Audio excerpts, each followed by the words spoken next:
Olá, minha amada igreja no Caxambi.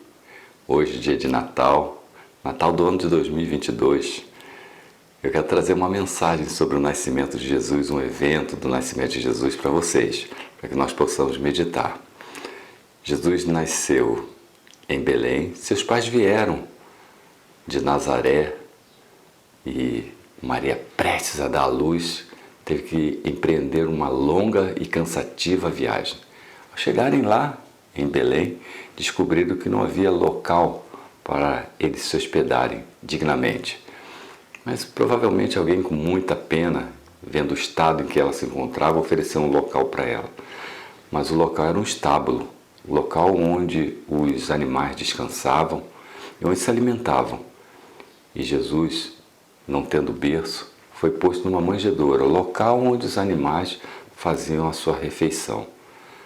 O Rei do Universo não tinha sequer um bercinho ou uma cama. Ele foi posto entre os animais. Assim nasceu o Salvador do mundo. Aquela cena da manjedoura com Jesus e os reis magos não pode ser verdadeira, porque quando os magos foram ao encontro do nascido rei dos judeus, eles já estavam morando numa casa, não estavam mais lá, já haviam passado algum tempo. E esse relato nós encontramos no Evangelho de Mateus, no capítulo 2, a partir do verso 1. Vamos meditar juntos? Vamos. Diz assim: Tendo Jesus nascido em Belém da Judéia, nos dias do rei Herodes, eis que vieram uns magos. Magos, no grego, é astrólogo. Faziam predições através dos astros, assim como horóscopos que temos hoje, e também eram adoradores dos astros, sol, lua, estrelas. Diz que eles vieram do Oriente a Jerusalém. Desse texto, nós podemos apenas tirar que eles fizeram uma longa viagem, uma longa e perigosa viagem. Não eram três, porque em nenhum momento o texto diz que eram três. É bem provável que fosse uma comitiva, porque o texto vai nos levar a crer nisso. Nem tampouco temos o nome deles: Gaspar, Baltazar, Belchior. Não existem esses nomes deles na Bíblia. E por que dizem que são três os magos, que também a Bíblia nem diz que eram reis, apenas magos? Por causa dos presentes: ouro, incenso e mirra. 3 tipos de presentes. Então chegaram à conclusão que eram 3 os magos, mas não há comprovação bíblica para isso. Bem provável que houvesse realmente uma comitiva. Eles chegaram a Jerusalém. Versículo 2: E perguntaram: Onde está o recém-nascido rei dos judeus? Porque vimos a sua estrela no Oriente e viemos para adorá-lo.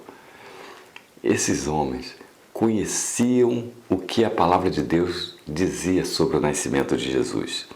Balaão, que serviu lá no Oriente, fez a seguinte profecia no capítulo 24 de Números, verso 17. Disse assim: Eu o vejo, porém não agora. Eu o contemplo, mas não de perto. Uma estrela procederá de Jacó. De Israel subirá um cetro que ferirá as têmporas de Moabe. Isso é, havia uma profecia de que uma estrela estaria presente, indicando a vinda do rei de Israel. E eles conheciam a profecia. Eram idólatras. Não pertenciam ao povo de Deus, não pertenciam ao remanescente, e no entanto conheciam as profecias.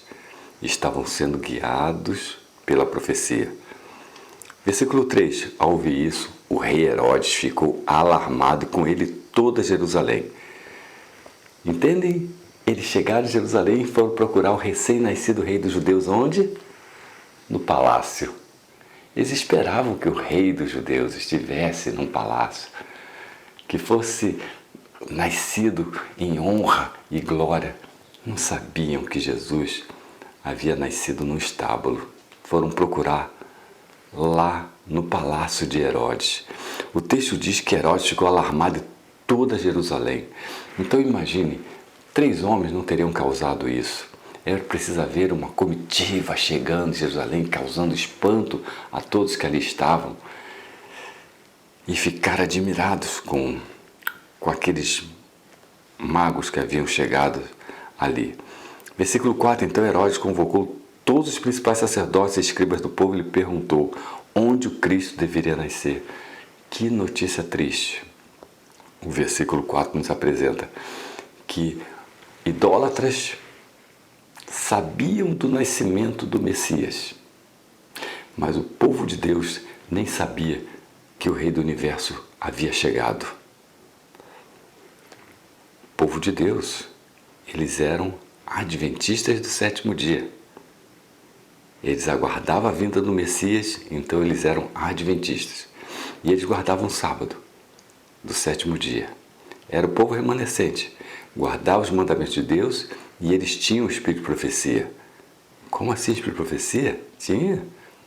Muito mais do que o privilégio que recebeu a última igreja remanescente, porque eles tiveram Moisés, profeta, eles tiveram Elias, eles tinham Isaías, eles tinham Daniel, Ezequiel. Guardavam os mandamentos de Deus e tinham o espírito de profecia. As principais características que identificam o remanescente do seu tempo. E o remanescente não sabia, pelas profecias, que o Messias havia nascido. Não é algo a nos levar a refletir, a pensar? Os magos sabiam, mas o povo de Deus não. Versículo 5. Então os escribas e estudiosos disseram para Herodes, em Belém da Judéia, porque assim está escrito por meio do profeta. E citam Miqueias, capítulo 5, verso 2. Diz assim, que nós lemos no versículo 6 agora. E você, Belém, terra da Judéia, terra de Judá, de modo nenhum é menor entre as principais de Judá, porque de você sairá o guia que apacentará o meu povo de Israel.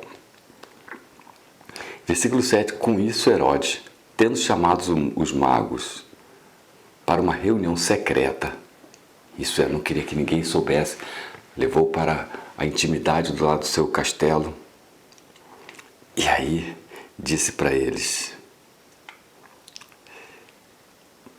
quando foi o tempo exato em que a estrela apareceu. Vejam a influência de Daniel na vida desses homens. Eles conheciam uma profecia de tempo, uma profecia que com indicação para a vinda do Messias.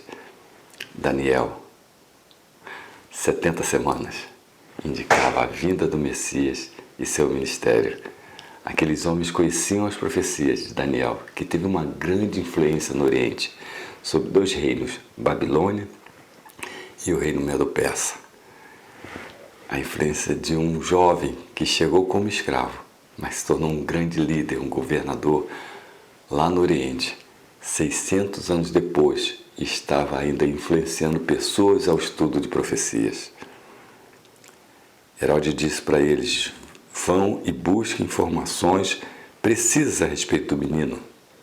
E quando tiverem encontrado, avisem-me para que eu também possa adorá-lo. Era mentira, Herodes queria matar Jesus, influenciado pelo diabo.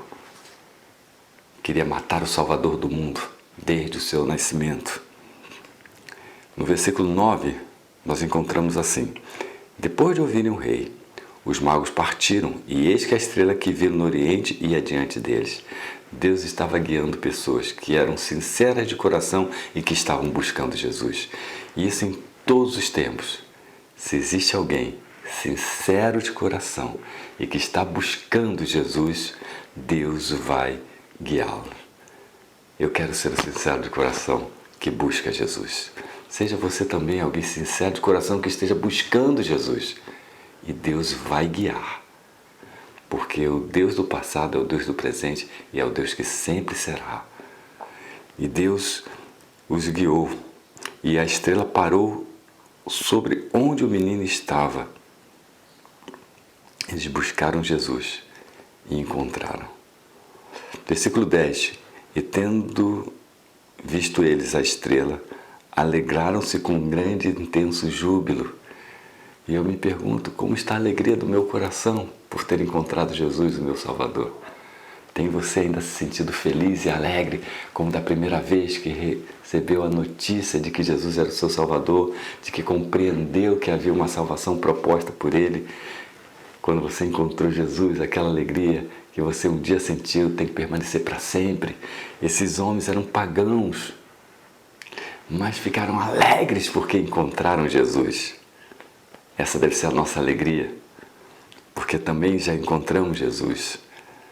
E Deus tem nos guiado. Versículo 11. E entrando na casa, viram? Não há mais estábulo. É uma casa. Viram o menino com Maria, sua mãe. Prostrando-se, adoraram. Não era adorador de astros? Agora não mais.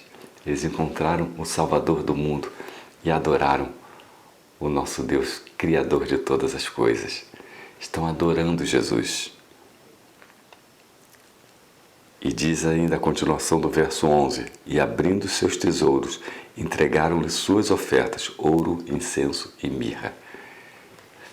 Eles não levaram presente. Deus não precisava de presente. Mas Deus se alegra com as nossas ofertas. E eles levaram ofertas a Jesus, ouro, incenso e mirra. O ouro representando a Jesus como sendo o rei, porque nós encontramos isso lá no livro de 1 Reis 9, 14 e 29. Os reis, quando eram empossados, recebiam presente de outras nações, ouro e ofertas em riquezas. Jesus recebeu ouro, porque ele é rei e foi reconhecido como rei. Receberam também incenso. O incenso era usado no santuário para representar as orações, a intercessão que ocorria no santuário. Então Jesus, ao receber o incenso, foi reconhecido que Jesus era o intercessor entre Deus e a humanidade, aquele que carregaria as nossas orações para o Pai. Por último, ele recebeu de oferta mirra. Mirra era um óleo amargo, vindo de uma resina que era usado para tratar feridas, representando que Jesus carregaria as nossas feridas e pelas suas pisaduras nós seremos sarados. A mirra como agente curador, mostrando que Jesus é o nosso substituto, nosso Salvador. O versículo 12 diz assim: E tendo sido avisados por Deus em sonho, para não voltar à presença de Herodes, os magos seguiram por outro caminho para a sua terra. O texto inicia dizendo que eles seguiam uma estrela. Deus dando indicativos de caminho a seguir. Mas no final, o texto diz que eles receberam uma revelação direta de Deus com eles, como se eles fossem agora servos do Senhor, recebendo o Espírito de profecia, receberam revelações através de sonhos. Aquele que coloca o seu coração à disposição para seguir a orientação de Deus, terá revelações especiais de Deus. Então, eu vou dizer uma coisa para vocês, da minha igreja amada no Caxambi. Deus tem uma guia, uma estrela guia, para nos guiar até Jesus, que se chama a Bíblia. Não deixe de ler a Bíblia. A Bíblia é nossa orientação para chegarmos até Jesus e lá recebermos as orientações diretas de Deus para a nossa salvação e do qual caminho devemos seguir. Aqueles homens agora tiveram uma orientação do caminho a seguir. Quer você ter a orientação direta de Deus do caminho a seguir? Siga a estrela, a palavra de Deus. Ela vai te levar até Jesus. como eu disse na oração, Jesus poderia nascer 1000 vezes, ou 1 milhão de vezes, mas enquanto Jesus não nascer no meu coração, eu vou estar totalmente perdido. Que a Bíblia seja o meu guia, o seu guia, e nós, com sinceridade de coração, busquemos a Jesus e Deus vai nos orientar no caminho. Que Deus abençoe a todos vocês. Já desejo um ano de 2023 cheio de bênçãos. Bênçãos da presença de Jesus dentro do nosso coração. Que Deus nos abençoe a todos.